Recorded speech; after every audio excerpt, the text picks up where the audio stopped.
बिस्मिल्लाहिर्रहमानिर्रहीम। मुझे बड़ी तकलीफ़ हुई ये सुन के जिस तरह के मेरे ख़िलाफ़ प्रोपेगेंडा और फतवे दिए जा रहे हैं। इसके पीछे पॉलिटिक्स है। वो लोग जो अपनी सियासी मौत मरते देख रहे हैं वो इसके पीछे हैं, और इसलिए मैं ये वजाहत कर रहा हूँ। सबसे पहले, इससे मेरा कोई ताल्लुक़ नहीं है। नंबर 2, मैं कुरान पढ़ी हुई है, मैं अपनी ज़िंदगी कोशिश करता हूँ नबी सल्लल्लाहु अलैहि वसल्लम की ज़िंदगी को, उनकी जो सुन्नत है, जो हमें उनकी ज़िंदगी पे अपनी ज़िंदगी गुजारने की कोशिश करता हूँ। मेरा ईमान अल्लाह पे है, मैंने कुरान पढ़ी हुई है। जो इंसान हमारे नबी को आखिरी पैगंबर नहीं मानता वो मुसलमान नहीं है।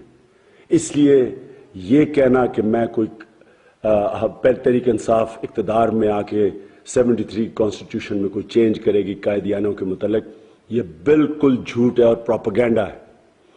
जो लोग मेरे खिलाफ फतवा देते हैं मेरे से पूछे बगैर, इनको पता होना चाहिए कि ये गुनाह कर रहे हैं।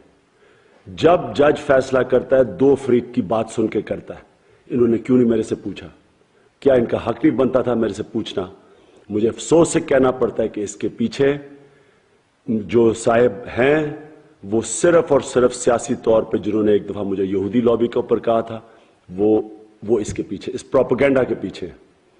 मैं ये वाज़ेह करना चाहता हूँ फिर से कि मैं एक दोगला इंसान नहीं हूँ। जो मैं आपसे बात कर रहा हूँ ये मेरा यकीन है। विकीलीक्स ने ये कहा था कि सारे पाकिस्तानी सियासतदान अमेरिकनों को कुछ कहते हैं बंद दरवाजे के पीछे और पब्लिक में कुछ कहते हैं, सिवाय एक सियासतदान के जिसका नाम इमरान खान था। जो मैं आपसे कह रहा हूं, और जिसमें एक मौलाना हजरात जो इसके पीछे हैं, उनके मुतल्लिक उन्होंने कहा था कि हमें कहते हैं कि अमेरिकन कहते हैं हमें मुझे वजीर आजम बना दो, जो काम चाहते हैं मैं आपके लिए कर लूंगा। और पब्लिक में आपका उन्होंने स्टांस देखा हुआ है। मैं अपनी फिर से क्लियर करता हूं, मैं ये किसी के लिए नहीं कह रहा, ये मेरा ईमान है। मैं अपने ईमान की बात कर रहा हूं, मैं अपनी जिंदगी ईमान के ऊपर गुजारता हूं। तहरीक इंसाफ का जो नस्बुल ऐन है, इय्याका नअबुदु व इय्याका नस्तईन, हम सिर्फ अल्लाह के ऊपर से डरते हैं। मैं किसी से डर के ये बात नहीं कर रहा। मुझे सिर्फ तकलीफ है कि ये इस्तेमाल किया जा रहा है सियासी तौर के ऊपर, मेरे दीन को चैलेंज किया जा रहा है, जिसके ऊपर मैं अपनी जिंदगी गुजारता हूं।